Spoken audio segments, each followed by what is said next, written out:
ചെങ്ങന്മാരെ ഒറ്റ ദിവസം കൊണ്ട് തന്നെ കണ്ടൽക്കാടൊക്കെ കണ്ട് ബോട്ടിൽ കറങ്ങാൻ പറ്റിയ കോഴിക്കോടിലെ ഒരു കിടിലൻ സ്പോട്ട് നിങ്ങൾക്ക് അറിയോ? അറിയില്ല, ഇങ്ങോട്ട് വരും, ഞാൻ പറഞ്ഞുതരാം. അപ്പോൾ നമുക്കൊരു കിടിലൻ ബോട്ട് യാത്ര പോയാലോ?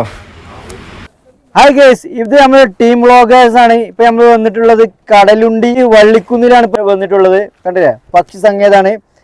അപ്പൊ ഗേസ് എല്ലാവരും ഹായ് പറഞ്ഞേ. ഒരു സാറില്ല. എല്ലാവരും ഹായ് പറയേ. അപ്പൊ എല്ലാവരും കൂടെ ഉണ്ട് കേട്ടോ. ഇതാണ് ഇതാക്കണേ, ഇത് ബ്ലോഗർ കബീർ ആണ്. പിന്നെ അടുത്ത് നമ്മളെ ടീം വ്ളോഗേഴ്സിന്റെ ബ്ലോഗർ റിഷാദ് ഇവിടെ നിൽക്കുന്നുണ്ട്. പിന്നെ നമ്മളെ മൊയ്തീൻ. എങ്ങനെ മൊയ്തീൻ ദുബായിലാട്ടോ വ്ളോഗൊക്കെ ബ്ലോഗ് ചെയ്യണത്. പിന്നെ റിഷാദ് നമ്മൾ എറണാകുളമാണ് വ്ളോഗ് ചെയ്യണത്. അത് പിന്നെ നമ്മളെ നാട്ടിലെ വലിയൊരു ബ്ലോഗറും കൂടിയാണിത്. ഇപ്പൊ വ്ളോഗേഴ്സ് ഒക്കെ കൂടിക്കാണ്ട് ഒരു വ്ളോഗാണ് ഇപ്പൊ ചെയ്യണത്. നമ്മളെ കബീർ ഉണ്ട്, പിന്നെ പ്രശസ്ത റിഷാദ് ഉണ്ട്, അതേപോലെ തന്നെ നമ്മളെ മൊയ്തീന്, പിന്നെ സിയാബ് ഉണ്ട്. സിയാബ് അപ്പുറത്താണ്. അതെ, നല്ല അടിപൊളി സ്ഥലമാണ്. ഇപ്പൊ നമ്മൾ വന്നിട്ടുള്ള ഒരു ഉച്ചക്ക് 12 മണിയാണ്. ഇന്ന് വലിയ വെയിലൊന്നും ഇല്ല കേട്ടോ. വെയിലില്ലാത്തതുകൊണ്ട് നല്ല അടിപൊളി വ്യൂസ് ഉണ്ട്. അതിന്റെ റേറ്റും കാര്യങ്ങളൊക്കെ ആദ്യം പറഞ്ഞുതരാം. എത്ര ഇതിന്റെ റേറ്റ്? എത്ര എട്ടാക്ക് എത്ര? അപ്പൊ ഇതിന്റെ റേറ്റും കാര്യങ്ങളും ഞാൻ പറഞ്ഞുതരാം. 8 പേര് വരെ നമുക്ക് പോവാം. 1000 രൂപയാണ് ഒരു മണിക്കൂറിന്. അപ്പൊ നമുക്ക് ഈ കണ്ടൽക്കാടുകളും ഈ ചുറ്റുപാടൊക്കെ നമുക്ക് ഇങ്ങനെ കാണിച്ചു തരും വരും. അപ്പൊ നമുക്ക് എന്തൊക്കെയാണെങ്കിലും നോക്കാം. അതൊക്കെ നമ്മൾ സിയാബ് തന്നെ വരുന്നുണ്ട്. ഓൻ ഡ്രൈവർ ഒന്നുമില്ല കേട്ടോ, ഓൻ ഫോട്ടോ ഒക്കെ വേണ്ടി കുത്തിരിക്കാണ്. ഇതാ കുറച്ച് സ്ഥലങ്ങൾ നമുക്ക് ശരിക്കും കാണാം. പൊളിച്ച്. പിന്നെ ആ ദൂരത്താണ് നമ്മൾ ആ കാണുന്നതാണ് കണ്ടൽക്കാട്. ആ കാണുന്നത് നമ്മൾ അങ്ങോട്ട് പോകും. പിന്നെ ഇവിടെ കുറച്ച് പാലങ്ങളൊക്കെ ഉണ്ട്. ആ കാണുന്ന പാലല്ലേ, ആ കാണുന്ന പാലത്തിന്റെ അപ്പുറത്താണ് കടല്. അപ്പൊ ഇവിടെ കടലും കായലും കൂടി ചേരുന്ന ഒരു സ്ഥലമാണ്. അപ്പൊ നമ്മൾ പ്രാവശ്യം വന്നതാണെങ്കിലും പക്ഷെ ഇപ്രാവശ്യം വന്നത് ഒന്നും കൂടി നല്ല, കാരണം നല്ല ക്ലൈമറ്റ്, നല്ല കാലാവസ്ഥ. ഇപ്പൊ അധികം വെയിലില്ല, നല്ല കാറ്റും ഇതൊക്കെയുള്ള കാലാവസ്ഥ. കുഴപ്പമില്ല, ഞങ്ങളെല്ലാവരും വന്നു. അടിപൊളി ബോട്ട് സഞ്ചാരിയാണ്. ഇതാ ഞങ്ങളിപ്പോ ഫോട്ടോ എടുക്കാണ്. ഒരു ഫോട്ടോ എടുത്ത് സെൽഫി ഫോട്ടോ കഴിഞ്ഞിക്കണേ. അടുത്ത ഫോട്ടോ എടുക്കാണ്. എല്ലാരും ഉണ്ട് ഇതില്. കുഴികള് അതാ 1 2 3 4 ആക്കണേ. അതെന്താ ഫോട്ടോ എടുക്കാതെ? ഫോട്ടോ എടുത്തു. ഓക്കെ, ഇത് പൊളിച്ചിട്ടോ. അപ്പൊ ഇവിടുത്തെ വിശേഷങ്ങളൊക്കെ നമ്മൾ ടീം വ്ളോഗേഴ്സ് ഉണ്ട്, അവരോട് ഒന്ന് ചോദിച്ചു നോക്കാം. ഇതാ പറഞ്ഞോളൂ, ടീം വ്ളോഗേഴ്സ് പറഞ്ഞോളൂ, എന്താ പറയല്ലേ നിങ്ങൾക്ക്?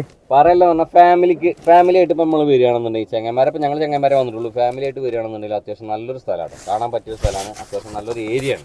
അപ്പോൾ ഞങ്ങൾ വന്നപ്പോൾ കാലാവസ്ഥ ഞങ്ങൾക്ക് അനുകൂലമായിട്ട് അധികം വെയിലോ കാര്യങ്ങളോ ഒന്നുമില്ല, നല്ല അത്യാവശ്യം നല്ലൊരു കാലാവസ്ഥയാണ്. അപ്പോൾ അതുകൊണ്ടെന്ന് പറയുകയാണെങ്കിൽ നിങ്ങൾക്ക് ഇപ്പോൾ വരികയാണെങ്കിൽ ഇപ്പോൾ ഓൻ പറഞ്ഞ പോലെ തന്നെ 1000 രൂപ ഇപ്പോൾ നിങ്ങൾ കൊടുക്കുകയാണെന്നുണ്ടെങ്കിൽ എത്ര ആൾക്കാർ, ഇപ്പോൾ നിങ്ങളൊരു 9 ആൾക്കാരുണ്ട് തന്നെ കൂട്ടിക്കോളി. 9 ആൾക്കാരുണ്ടെന്നുണ്ടെങ്കിൽ പോകാം. അത് കൂടാതെ കുട്ടികളുണ്ടെങ്കിൽ കുട്ടികളാണെന്നുണ്ടെങ്കിൽ അവർക്ക് വലിയ പ്രശ്നം ഉണ്ടാവില്ല. ഇനി 10 കുട്ടികളാണെന്നുണ്ടെങ്കിൽ 10 ആൾക്കാർ വരെ ഇതിൽ പോകും. അപ്പം എല്ലാവരും നല്ലൊരു ഏരിയ. അതായത് ഇപ്പോൾ കിളികളെ കാണാനും അത് കണ്ടൽക്കാടിൻ്റെ ഉള്ളിൽ കൂടെ ഞങ്ങൾ പോകുന്നുണ്ട്. ഇപ്പോൾ ഈ യാത്ര കഴിഞ്ഞ് 1 മണിക്കൂർ യാത്ര കേട്ടോ. 1 മണിക്കൂർ കൊണ്ട് നിങ്ങൾക്ക് എല്ലാ ഏരിയകളും ചുറ്റി കാണാൻ പറ്റിയ ഒരു ഏരിയകളുണ്ട്. അത്യാവശ്യം കടലിനോട് ടച്ച് ചെയ്തിട്ടുള്ള ഏരിയ കൂടെ നമ്മൾ കൂടുതൽ പോകുന്നത്.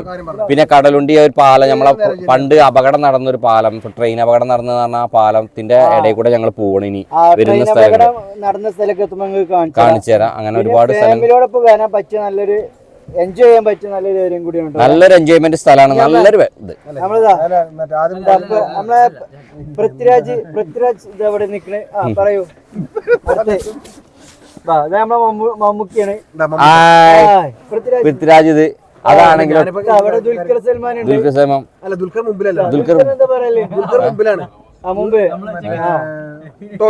നമുക്കിതാ ദുൽഖർ ചെറിയൊരു ഉണക്കുണ്ടെങ്കിലും ദുൽഖർ. അപ്പൊ നീ എണീറ്റിട്ടുണ്ടോ? അതാണ് ബോട്ട്. നമ്മളെ ഡ്രൈവർ, നമ്മളെ ബോട്ട് തൊഴിയുന്ന ആളാണ്. ആ കാണുന്നത് നല്ല സൂപ്പർ വ്യൂസ് ആണ് ഇവിടെ കാണുന്നത്. കണ്ടോ? എല്ലായിടത്തും ഞാൻ കാണിച്ചു തരാം. ഇതാണ്, ഇത് നമ്മളെ തോണിന്റെ മുൻവശം ഉണ്ടോ. ഇങ്ങനെ കണ്ടാലേ നമുക്ക് ശരിക്കും മനസ്സിലാവുള്ളൂ. നല്ല വൈബാണ്ടോ. ഇന്ന് വല്ല വെയിലൊന്നുമില്ല. ഇന്ന് വെയിലില്ല, കമ്മിയല്ലേ. അതുകൊണ്ട് സുഖമായി. ഇതാക്കണേ പൊള്ളി വൈബ്. എന്താ മക്കളെ നിങ്ങൾക്ക് പറയല്ലേ? എന്താ പറയല്ലേ? എങ്ങനെയുണ്ട് വിശേഷങ്ങൾ? ഇതെന്തായാലും ഇങ്ങോട്ട് വരണല്ലേ? എല്ലാരും ഫ്രണ്ട്സിനൊപ്പം ഫാമിലിയൊപ്പം നമ്മൾ അടിച്ചു പൊളിച്ചാൻ പറ്റിയൊരു സ്ഥലമാണ്. ഞാൻ നമ്മളെ മൊയ്തീനൊക്കെ എന്തെങ്കിലും പറയണ്ടെങ്കിൽ പറയട്ടെ ആണോ?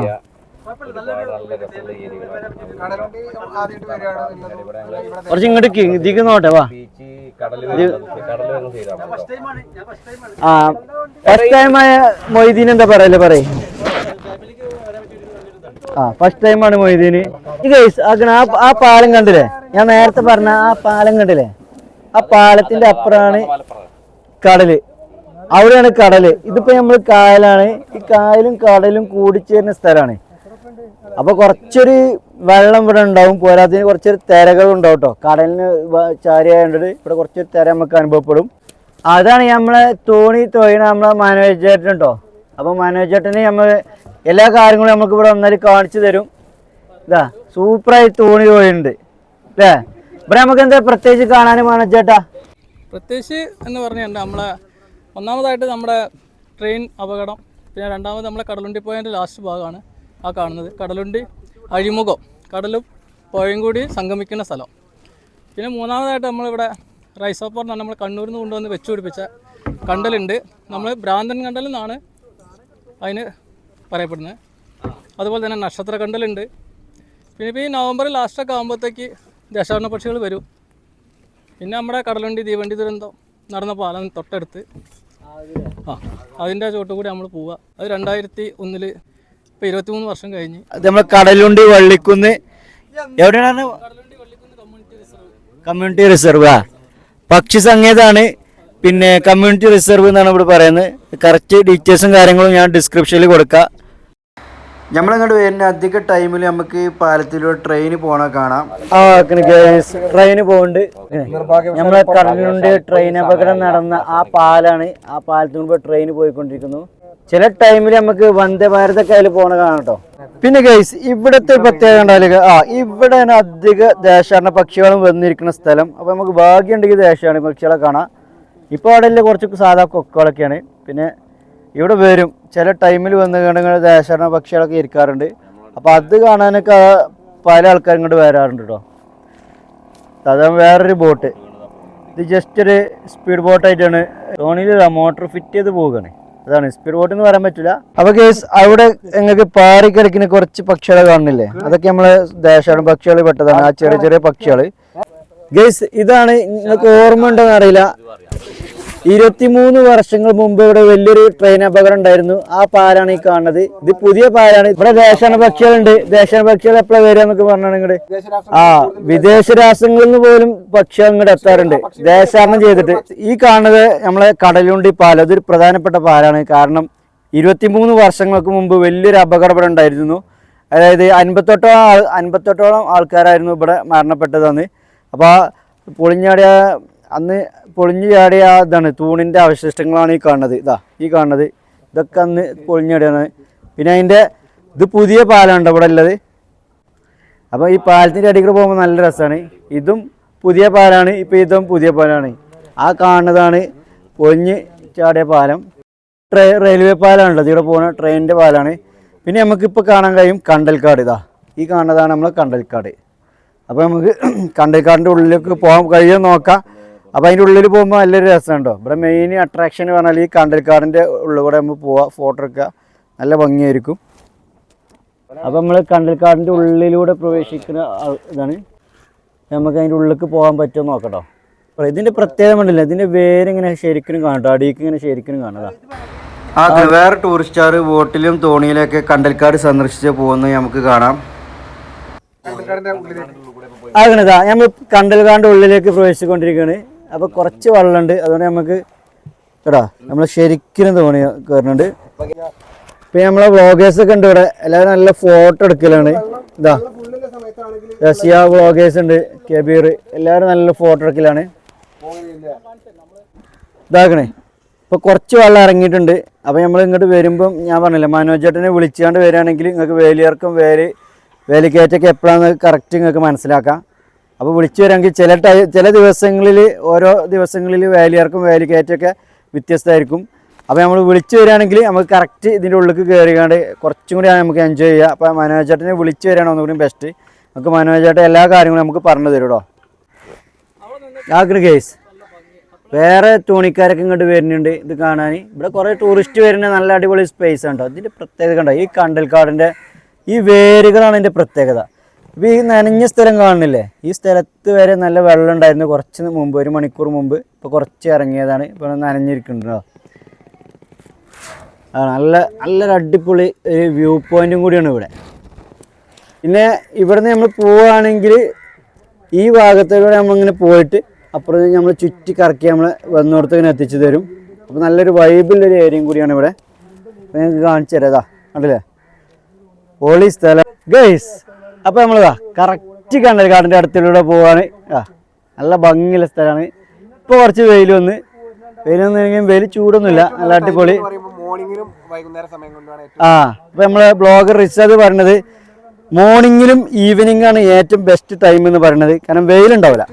വാ പൊളിച്ച് എന്താ ഭംഗിയാറോ. ഓക്കെ, അപ്പൊ കണ്ടൽക്കാടിനെ കുറിച്ച് നമ്മളെ വ്ളോഗർ റിഷാദ് ഇവിടെ ഉണ്ട്. അല്ല, വ്ളോഗറാണ് റിഷാദാണ്. അപ്പൊ നമുക്ക് റിഷാദിനോട് ചോദിച്ചേക്കാം ഇവിടുത്തെ പ്രത്യേകതയും കാര്യങ്ങളൊക്കെ. പ്രത്യേകിച്ച് ഉഷ്ണമേഖല പ്രദേശങ്ങൾ, പ്രത്യേകിച്ച് ചൂടുള്ള സമയങ്ങളിൽ പിന്നെ അത്തരം പ്രദേശങ്ങളിലാണ് കൂടുതൽ കാണപ്പെടുന്നത്. പ്രത്യേകിച്ച് ഉപ്പുവെള്ളത്തിൽ വളരുന്ന ഒരു പ്രത്യേകം സസ്യമാണ് കണ്ടൽക്കാടുകൾ. അങ്ങനെയാണ് രൂപം കൊള്ളുന്നത്. പ്രത്യേകിച്ച് ചൂടുള്ള സ്ഥലങ്ങളിലാണ് കണ്ടൽക്കാട്. ഉഷ്ണമേഖല വനപ്രദേശങ്ങളിൽ അതുപോലെ ജലക്കെട്ടുകൾ, ഉപ്പുവെള്ളങ്ങൾ, ജലാശയങ്ങൾ, അവിടെയൊക്കെയാണ് രൂപം കൊള്ളുന്നത്. അപ്പൊ അതിനെക്കുറിച്ച് അത്ര ചെറിയൊരു ഇൻട്രൊഡക്ഷനാണ് ഞാൻ പറഞ്ഞത്. ഇവിടെ ദേശാടന പക്ഷികളൊക്കെ വരുന്ന ഒരു പ്ലേസും കൂടിയാണ്. അതെ അതെ, അതെ ദേശാടന പക്ഷികളാണ് ഈ ഒരു കടലുണ്ടി. കേരളത്തിലെ പ്രധാനപ്പെട്ട ഒരു ആകർഷണീയമായ കേന്ദ്രമാണ് കടലുണ്ടി ബേർഡ് സാഞ്ചുറി എന്ന് പറഞ്ഞിട്ടുള്ള ഈ ഒരു സ്ഥലം എന്ന് പറഞ്ഞത്. ഇവിടെ പ്രധാനമായിട്ട് വന്ന ഒരുപാട് നവംബർ, ഡിസംബർ, ജനുവരി മാസങ്ങളിലാണ് കൂടുതൽ ദേശാടന കിളികൾ എത്താറ്. ഇതിൽ തന്നെ പ്രധാനപ്പെട്ട ഒരു ഇനം ആൽബാട്രോസ്, സ്കിമ്മർ, എക്കിഡ്ന, പ്ലാറ്റിപ്പസ് അതുപോലത്തെ ഇനത്തിൽപ്പെട്ട ഒരുപാട് ദേശാടന കിളികൾ വന്നിട്ടുണ്ടെന്നുള്ളത് നമ്മളോട് വനോചേട്ടൻ പറഞ്ഞിട്ടുണ്ട്. അതിന്റെ അടിസ്ഥാനത്തിലാണ് നമ്മളിപ്പോൾ പറഞ്ഞുകൊണ്ടിരിക്കുന്ന കാര്യങ്ങളൊക്കെ. അല്ല, നമ്മളിപ്പോൾ എല്ലാ ദിവസവും ഇവിടെ ഒന്ന് നോക്കിയിട്ടൊന്നല്ല. ബോട്ട് ഡ്രൈവർ തോയണ ആളെന്നൊക്കെ പറയുമ്പോൾ അതിനൊരു നാടൻ രീതി വന്നു. അപ്പൊ അതിനൊരു കറക്റ്റ് ആയിട്ട് അതിന് എന്താ പറയുന്നില്ല, ഇംഗ്ലീഷ് അല്ലാതെ. ഞാൻ ആർക്കെങ്കിലും തോണി തോയാനൊക്കെ ആഗ്രഹം ഉണ്ടെങ്കിൽ അതിന് മനോജോട്ടെ നമ്മളെ സപ്പോർട്ട് ചെയ്യണം. കുറച്ചുകൂടി കാര്യങ്ങൾ നമുക്ക് ഇതിൽ ഉൾപ്പെടുത്താം. അടാ സൂപ്പർ അടിപൊളി വ്യൂ ആക്കണേ. നമ്മളെ വ്ളോഗർമാരൊക്കെ ഇവിടെ കണ്ട നല്ല വ്ളോഗ് എടുക്കുന്നുണ്ട്. സെപ്പറേറ്റ് വ്ളോഗും ഉണ്ട്, ഗ്രൂപ്പ് വ്ളോഗൊക്കെ ഉണ്ട്. നമ്മൾ അങ്ങനെ നമ്മൾ വീണ്ടും ബോട്ടിൽ കയറിയ സ്ഥലത്തിന് എത്തിയിട്ടുണ്ട്. പിന്നെ ഒരു കാര്യം, നമ്മൾ ഇവിടുന്ന് ഒറ്റ ദിവസം കൊണ്ട് നമുക്ക് ടൂർ പ്ലാൻ ചെയ്യട്ടോ. അതായത് കടലുണ്ടി കണ്ടതിന് ശേഷം നേരെ ചാലിയത്ത് പോയാൽ അവിടെ ജങ്കാറുണ്ട്, നേരെ ബേപ്പൂർക്കാണ് ആ സർവീസ്. നമ്മൾ വാഹനക്കാവിൽ കയറ്റിയിട്ട് ബേപ്പൂർ എത്തിയിട്ട് ബേപ്പൂർ ബീച്ചൊക്കെ ഒന്ന് കണ്ടിട്ട് പിന്നെ അവിടെ നിന്ന് ബേപ്പൂർ ഹാർബർ ഉണ്ട്, അത് നമുക്ക് കാണാം. അപ്പോൾ അതിൻ്റെ വീഡിയോ നമ്മൾ അടുത്ത എപ്പിസോഡിൽ ഉൾപ്പെടുത്തുന്നതാണ്. അപ്പോൾ എല്ലാവർക്കും താങ്ക്